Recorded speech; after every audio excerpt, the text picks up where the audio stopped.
Ovo nije sat za trčanje. Ovo je alat za preživljavanje. Od prvog dana od kako sam pokrenuo ovaj kanal, skoro na svakom videu sam dobio pitanje koji je to sat koji koristiš. Danas dobijate odgovor na to. U pitanju je Garmin Instinct, sat koji nosim sa sobom već više od 4 godine i koji predstavlja moj svakodnevni izbor za EDC. Zašto baš on? Zato što to nije običan pametan sat. Ovaj sat je pravljen da preživi teren, da izdrži udarce, vodu, blato, vrućinu, sneg. Njegovo kućište je napravljeno po vojnom standardu MIL STD 810G. To znači da mogu da ga udarim u kamen, mogu da ga bacim u blato, mogu da plivam sa njim i on će opet da radi. Nema straha da će nešto da mu se desi. Najekstremnije testiranje koje sam sproveo sa njim jeste kada sam ušao u hladnu vodu u zaleđeno jezero. Nisam razmišljao o tome da može da otkaže kao što bi verovatno svaki komad elektronike učinio. Međutim, tada sam shvatio da ovo nije igračka, da je ovo ozbiljan alat. Druga stvar koja izdvaja ovaj sat jeste baterija. Svako ko je imao klasičan pametni sat zna onaj osjećaj kada moraš da dopuniš bateriju na svom satu. Ovde to gotovo da ne postoji. Kada koristim GPS, to izvuče do 16 sati aktivnog praćenja. I to je spas kada idete negde na planinarenje ili na neku ekspediciju, jer znate da ćete ceo dan moći da pratite svoje kretanje i naravno kada se vratite u kamp možete samo da dopunite sat i to vam traje oko 40 minuta i sutra imate kompletno novi sat za novih 16 sati ili koliko god vam treba. Kada pritisnete GPS, automatski sat počinje da šalje signal, odnosno da prima povratne informacije sa satelita.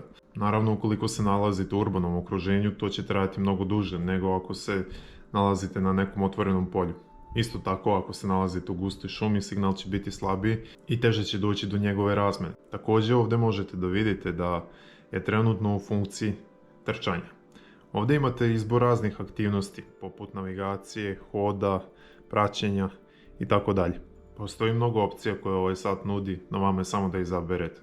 Pored toga, sa gornje leve strane postoji kontrol dugme. Ono služi za pojačavanje svetlosti, s tim da sada ne možete da vidite s obzirom da je jaka svetlost u prostoriji. Ali ako držite to dugme, pojavljuje se novi meni i nove opcije. Praćenje sunca, odnosno kada ono zalazi i izlazi. Također ovdje dobijate detaljne informacije pritiskom na GPS dugme. Veoma korisno za svakoga ko se bavi planinarenjem. Dalje možete da vidite vremenske zone, odnosno da postavite alternativne vremenske zone. Zatim ovdje imate baterijsku lampu koja prebacuje ceo ekran u belo i na taj način sija. Nije mnogo, ali je sasvim dovoljno, na primjer, da pronađete ključovnicu. S druge strane, ovdje možete da sačuvate svoju lokaciju. To se desi nakon što satelit učita vašu lokaciju i onda dobijate koordinate u stepenima i minutima. Ovaj sat nije povezan sa telefonom i to je ono što ja volim kod Garmin Instincta. Ne moram da ga vezujem za telefon. On je samostalan sat koji ne mora da zavisi od drugog uređaja. Isto to vidite i ovdje. Također ovdje možete da ugasite sat u potpunosti. Ovo je opcija za nameštanje jačine pozadinskog osvetljenja. Također je opcija za silent mode. I jedna zanimljiva funkcija, a to je zaključavanje tastature. Ta funkcija je veoma zgodna zimi kada imate više odeće na sebi ili ukoliko nosite rukavice prilikom rada. U donjem desnom uglu imate set, odnosno podešavanja alarma, tajmera i štoperice. Također ovdje imate sinhronizaciju sata pomoću GPS-a, što je veoma zgodno ukoliko se ne nalazite u blizini civilizacije i na taj način sat šalje paket informacije do satelita koji vraća opet paket informacije i usklađuje vrijeme na najtačniji mogući način. U donjem levom uglu imate ABC dugme, odnosno altimetar, barometar i kompas. Kada pritisnete to dugme, možete da vidite da ovaj sat ima digitalni kompas. Testirao sam ga nebrojeno puta i zaista je tačan. Zatim, nakon toga imate pravac vetra i altimetar. On nije baš najtačniji, ali recimo da je njegova tačnost na nekih 90, odnosno 95% u mom iskustvu. Što je više nego dovoljno da mogu da se pouzdam na ovaj sat. Ovdje vidite barometar i postoji još jedna zanimljiva funkcija vezano za barometar.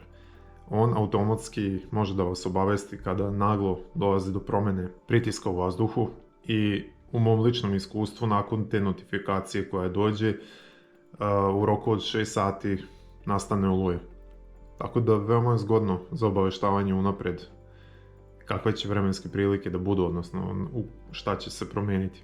I sa lijeve strane imate meni dugme koje kada pritisnete možete da vidite temperaturu.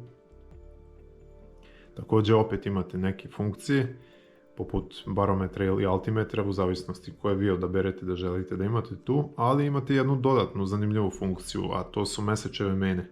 I na osnovu nje možete da vidite u kom periodu je mjesec. Kada pritisnete i držite ovo dugme u sredini, odnosno meni dugme, možete da birate različite stvari vezano za ovaj sat. Kao prvo možete da menjate izgled samog sata, odnosno interfejs na početnom ekranu.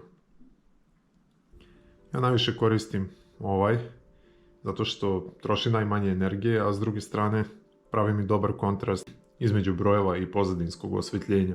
Zatim imate meni koji se zove istorija, u kom će biti zapisane sve vaše aktivnosti i vaši rekordi i tako dalje. I naravno imate opcije. Tu možete da menjate aktivnosti i aplikacije na koje ćete dobiti na desnom dugmetu, da stavljate razne widgete, odnosno razne metrike u sat, poput ove koje ste vidjeli ovdje, na primjer temperatura. Također da menjate kontrole za dugmad, interfejs kao što smo rekli, možete da uključujete ili isključujete senzore, poput senzora za otkucaj srca koji se nalazi na poleđini sata. Isto možete da pogledate razne mape i da uparite sat sa telefonom. Vezano za to, jedna mala aktivnost koju smo jučer napravili, a to je šetnja. Možete da vidite detalje te šetnje kao što su distanca, vreme, tempo i tako dalje. Otkucaj srca naravno i koliko je kalorija utrošeno. Također možete da vidite vreme svake staze. Staza se meri, odnosno ja sam i podesio da se meri na svaki kilometar. Također možete da vidite mapu terena koji sam prelazio. Samo morate da vodite računa da je ovo MIP ekran, odnosno da on ima tačkice, odnosno mrvice kako ih zovu, i da to nije touch screen. Već postoje ove funkcije na koji vi možete da vidite kako mapa izgleda, odnosno vaša trasa kretanja. Ali opet neverovatno za jedan ovako moćan i kompaktan uređaj. Opet vezano sa tim postoji mogućnost uparivanja sa telefonom ili kompjuterom preko Bluetootha. Naravno, ovaj sat ima i klasične pametne funkcije. Preko njega možete da gledate poruke, mogu da vam stižu notifikacije, ali ono što je bitnije za mene lično jeste da mogu da pratim trening.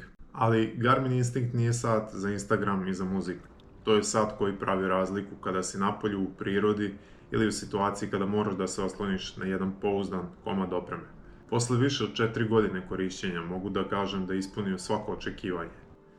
Bilo je trenutaka kada sam razmišljao da ga zamenim za neki drugi model, na primjer Garmin Fenix ili možda Tactix, ali svaki put kad pogledam koliko mi je Instinct robustan i koliko mi je koristan u svakodnevnom korišćenju, odnosno nošenju, uvijek se odlučim da ga zadržim. Naravno, nije sve savršeno. Ekran je crno-beli, nije AMOLED i nema touchscreen. Za nekoga ko voli luksuz i moderni izgled to može da bude minus, ali za mene to je prednost.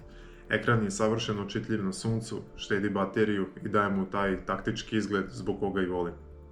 Kada se sve sabere, Garmin Instinct nije model za svakoga. Ako tražite sat, lep na oko, koji će vam lepo izgledati dok sedite u kancelariji, ovo nije pravi izbor za vas. Ako vam treba neki drugi sat koji možete da nosite svaki dan, koji može da vam bude na ruci prilikom treninga, kada ste u avanturi, u šumi ili bilo gde, onda je Instinct najbolja kupovina koju možete da napravite. I zato ste ga vidjeli na svakom mom klipu, zato što ga zaista nosim svaki dan i zato što je zaista postao deo moje svakodnevnice. Garmin Instinct je sat koji sam izabrao prve 4 godine i koji odbija da ga vreme pregazi. Bilo je to sve za ovu epizodu. Vidimo se u sljedećoj. Do tad, ostanite operativni.